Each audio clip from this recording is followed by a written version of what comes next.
हम बहुत गरीब लोग हैं। हमारे हमारे हमारे 5 ड्राइवर भी बहुत गरीब है, हमारे घर के माली भी बहुत गरीब है, हमारे घर के 4 शेफ है वो भी गरीब है, हमारे घर पे काम करने वाले 7-8 लोग हैं, सब गरीब है, हम बहुत गरीब है। 450 करोड़ में बहुत कम है सर, थोड़ा बढ़ा दें, 350 पकड़ लो, थोड़ा बढ़ाते, थोड़ा सा बढ़ाते हैं। 375 पे सेटल कर लेते हैं, 375 करोड़ पे सेटल कर लेते हैं मैडम, गरीब लोग हैं हम। क्योंकि वो जो शॉट था वो एक्शन सीन था और अचानक जो मौसम ने बारिश नजरें फेरी, अरे बाबा बाबा, हमने कहा यार तो गड़बड़ हो गया। बॉलीवुड के बहुत गिने चुने ऐसे सितारे हैं जो कि हिट देने की गारंटी देते हैं।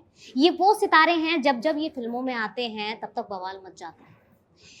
इनको ना तो किसी से डर लगता है और ना ही इनको किसी की परवाह है, ये बेबाक है। ऐसे ही एक सितारे हैं जो आज हमारे साथ हैं, अन्नू कपूर, जो कि उत्तर दा पुत्तर में नजर आने वाले हैं और आज हम इस फिल्म के बारे में बात करने वाले हैं जी। तो चलिए सर इसी बात पे हम बात करते हैं फिल्म के बारे में। फिल्म है उत्तर दा पुत्तर, जिसका ट्रेलर जबरदस्त है, ठीक है। आप एक अलग ही अवतार में नजर आ रहे हैं, क्या किरदार होने वाला है?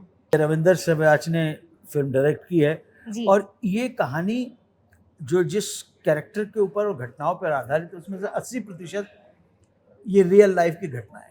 तो मैं तो बोलूँगा ही, लेकिन हमारे माननीय श्री संदीप कपूर साहब जो हैं हमारे प्रोड्यूसर हैं और पूरे शो रनर भी यही हैं जी। हाँ, आगे आने वाली फिल्म भी जल्दी अनाउंस करने वाले हैं। 150 करोड़ की फिल्म बनाएंगे हमारे, तो इनसे आप पूछिए तो बहुत अच्छा रहेगा। अच्छा, 150 करोड़ की फिल्म बनने वाली है सर? नहीं संदीप सर, सच सच बता दीजिए। देखिए अगर फकीर की जबान कभी खाली नहीं जाएगी। देखिए हाँ, एक बात ध्यान रखना आप। सच हाँ। में सच सच बताइए, अगर ऐसा है तो ये तो बहुत बड़ी ब्रेकिंग हो गई हम लोगों के लिए। उम्मीद है बनाएंगे। ओ, इस पिक्चर के बाद इस पिक्चर के बाद हाँ, बनाई हाँ, जाएगी, हाँ। यानी कि अभी टाइम है। इसमें जनता जनता जनता हमारा साथ देगी बिल्कुल। अरे बिल्कुल सर, बिल्कुल, क्योंकि ट्रेलर से समझ में आ जाता है कि पिक्चर का क्या हाल होने वाला है और पिक्चर ज़बरदस्त है। जैसे यहाँ पे अगर बात करें पोस्टर की ही देख लीजिए, मुझे नहीं लगता किसी में हिम्मत होगी आपको ऐसे पोज करवाने की। सर ने करवा दिया है, जबकि यही जिंदगी की रियलिटी है। देख लीजिए देख लीजिए। यही है जिंदगी। लेकिन वो रियलिटी है जो किसी के सामने कोई उजागर नहीं करना चाहेगा। बाप रे। अच्छा, तो इसका मतलब सीधा सीधा ये है कि इस बार मूवी बहुत हटके होने वाली है और शायद कुछ ऐसे एलिमेंट्स हमको देखने को मिलेंगे जो शायद हमारी सोसाइटी नहीं देखना चाहती। ऐसे एलिमेंट देखने को मिलेंगे जिन एलिमेंट से हमारी सोसाइटी अपने डे टू डे लाइफ में पूरी तरह से परिचित है। ये आम आदमी की कहानी है। मैं आपको कह सकता हूं कि शायद 95% घरों में किसी व्यक्ति के साथ किसी ना किसी टाइम पर इस तरह की घटनाएं हुई होंगी, जो घटनाओं का वर्णन हमने एक पिक्चर के रूप में किया जी। और ये इनके साथ ही हुआ है। जरा भाई बताइए। प्लीज प्लीज मतलब एक्सप्लेन एक कीजिए। कहानी ऐसी जी। है कि जो पिक्चर मतलब हमारी एक this is based on my 80% real life story. ये मेरे मकान बनाने की जर्नी है। ये फिल्म भी एक जर्नी है एक मकान बनाने के आदमी की, जो तरह ही से फिजिक्स का टीचर है, फिजिक्स का प्रोफेसर है और बहुत रनाउंड प्रोफेसर है और 357 या 58 करा चुका है। अब की बार उसने कहा है 400 पार। तो उस physics and he is very obsessed with vastu. उसको जो भी कुछ करना है, उसको क्या है कि मैं आज जो हुआ हूँ वो अपनी किस्मत के कारण हुआ हूँ, वाइस वर्सा। वे उनकी एक फैमिली डिबेट है, वो अलग डिबेट है, बट वो इतना घुसता चला जाता है कि अपना परिवार, अपने आसपास के लोग और खुद को भी इतने संकट में डाल लेता है। एंड देन ही रियलाइज कि इज इट वर्थ। तो वो एक पिक्चर की पूरा कहानी है। Oh wow. तो मैं ये समझूं कि अगर जैसे वास्तु की बात हो रही है, मेटाफिजिक्स की बात हो रही है, तो फिल्म में आप थोड़ा बहुत जैसे कहते हैं ना भविष्यवाणी करना भी कुछ ऐसा कुछ है नहीं? भविष्यवाणी करने वाले बहुत सारे लोगों ने दावे किए हैं। जी। कुछ की भविष्यवाणी 2%, 5% फिक्स हुई है, लेकिन भविष्य के बारे में अनुमान लगाया जा सकता, भविष्यवाणी नहीं की जा सकती। ओके। और आई थिंक यही वो चीज़ है जो आज की जनरेशन को या आज के लोगों को समझना चाहिए, जो वास्तु में बिलीव करते हैं या ज्योतिषी में बिलीव करते हैं। उन्हें लगता है सामने वाला जो बोल रहा है वो सटीक है, सही है, जबकि वो भी प्रेडिक्शन है, वो बदल सकता है। जरूरी नहीं वो चीज़ें सही हो। संशय की स्थिति, जी। स्केप्टिसिज्म उसको बोलते हैं। जब तक स्वयं जान नहीं लो तब तक मानने की जरूरत नहीं है। हमारी जो आज की जनरेशन है, जेन एक्स, उसको पढ़ना सिखाइए। मानने से पहले जानने का एक गुण चाहिए उसको। जानो, जानने के लिए थोड़ा सा श्रम करना पड़ेगा। सुनी सुनाई बातों के ऊपर यकीन मत करो। अफवाहों का बाजार बहुत गर्म है। अफवाहों में इतना कह सकते हैं कि भाई अगर कहीं धुआं उठ रहा है तो शोले जले होंगे, यहां तक ठीक है, लेकिन वो शोले किस प्रकार के थे, कैसे जले, किसने जलाए, किस स्थान पर जले, उसको जानने की जरूरत है। सर ये जो आपकी बेबाकी है ना, मैं इसकी फैन हूँ, मैं सच बताऊं। सालों से सुन रही हूँ आपकी चीजें और इतना मजा आता है ना सुन के कि क्या मतलब, मैं पर्सनली फैन हूँ आपकी, ठीक है। लेकिन मैं ये चाहूंगी कि आप आज की जो जेनजी जनरेशन है इसको भी थोड़ा सा ज्ञान तो दे ही दीजिए, आज बनता है इतना। नहीं, ज्ञान नहीं देना, वहीं पे गड़बड़ हो जाती है। सजेशन ना, फिर जेनजी जो बच्चे हैं, अभी मेरे बच्चे सामने बैठे हुए हैं, हमारी मैनेजर के बेटा बैठा है, उसका दोस्त बैठा हुआ है जी। ज्ञान नहीं देना है, कोई शिक्षा नहीं देनी है, मैं तो अपने जीवन के अनुभव आपके साथ शेयर कर रहा हूं। ये एक बर्फी ही का टुकड़ा है बेटा, मैंने चख के देख लिया है, ये ठीक ठाक है, तुम्हें अगर अच्छा लगे तो तुम भी चख लो। हमारी फिल्म भी वही है, हम किसी को ज्ञान नहीं दे रहे जी। मतलब हम वी आर ट्राइंग की हम किसी के खिलाफ भी नहीं है। हम वास्तु एस्ट्रोनॉमर को नहीं कह रहे ना, किसी का अपमान नहीं कह कर रहे कि you need to draw a line beyond a point. आप इतना पागल मत बन जाओ कि अपना सब कुछ खराब कर लो। मतलब डर की दवा हर जगह बिक रही है। वो डरा, चाहे वास्तु वाला रहा हो, चाहे वो एस्ट्रोलॉजर डरा रहा हो, बहुत दुकानें चल रही है। आप 10 वास्तु वालों को मिलोगे, 10 चीजें, वही एक ज्ञानी आदमी 10 चीजें अलग अलग बताएंगे, बट आपको भैम में, संकट में, हमारी पिक्चर में डालोगे, करते करते आप एक डरपोक इंसान बन जाओगे। तो you need to stop somewhere, वही फिल्म है। क्योंकि किसी भी चीज की जो अति होती है वो बहुत नुकसानदायक, हानिकारक, हर चीज बहुत का खाने हानिकारक। की, हर चीज की अति। जी। तो बहुत अच्छी बात इन्होंने कही। हमारी फिल्म किसी भी शास्त्र का, किसी भी तंत्र विद्या का, किसी भी हस्तरेखा शास्त्र का कोई उपहास मजाक नहीं उड़ा रही है, बिल्कुल नहीं। और ये भी एक क्वालिटी है हमारी फिल्म की, हमने बगैर उपहास उड़ाए, बगैर कुछ चौधरीपन बताए हुए अपनी बात कह दी। और ये ट्रेलर बता भी रहा है। जी जी जी, हम ट्रेलर में साफ समझ में आ रहा है, और मुझे लगता है मजेदार होगी फिल्म को देखना, बहुत मजेदार होने वाला है। और आपको मतलब ऐसा नहीं कि हमने बनाई है या मैंने प्रोड्यूस करी है, पूरा कंप्लीट मसाला फैमिली एंटरटेनर है। और दर्शक जाएंगे, और हमने कोई कॉमेडी फिल्म मतलब कोई आउट एंड आउट धमाल या वेलकम नहीं बनाई, हमारी सिचुएशनल कॉमेडी है। आप उससे जुड़ेंगे घर घर, आप उससे हंसेंगे, आप उसमें इमोशंस भी है पिक्चर में, रुलाएगी भी थोड़ा बहुत, हंसाएगी भी, बट एक and very light hearted good, एक फन वाली कहानी है जो हर आदमी आजकल देखना चाहता है। देखिए सर, बहुत ज़बरदस्त रोल करते हैं, जब भी करते हैं, जिस मूवी में भी आते हैं उनका किरदार हमेशा बहुत अच्छा होता है। सर को लेने की कोई खास वजह जो आपको लगा कि ये जो कैरेक्टर है ये इनके अलावा और कोई नहीं निभा सकता?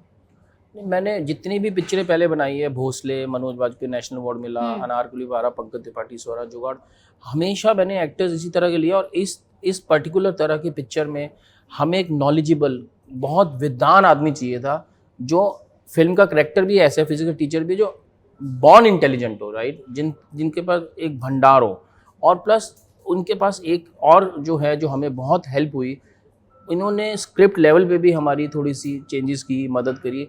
तो ये एक कलाकार होने के साथ साथ एक बहुत अच्छे लेखक भी है और चीज़ों को जानते हैं, स्क्रीन प्ले थोड़ा ठीक किया, तो हमें पता था कि Anu ji is the best option for this film. ये इनके बड़प्पन है कि ये नहीं, thank you very much for appreciating my work and appreciating me as a person. मेरी पूरी कोशिश रहती है कि मैं अपने प्रोड्यूसर और डायरेक्टर को मेरे ज़ात की वजह से कोई नुकसान नहीं। अगर मैं सजेशन कोई दे रहा हूं और मान लो कोई नहीं मानता है और मैं कहना नहीं यार तो गड़बड़ है, तो मैं बिल्कुल कह देता हूं, देख भाई डिजिटल है तो रॉ फुटेज की प्रॉब्लम नहीं है, 2 टेक ले ले, एक तेरी मर्जी का, एक मेरी मर्जी का, एडिट टेबल पे और उसमें और टेबल के ऊपर डिसाइड कर लेना हमको क्या करना है।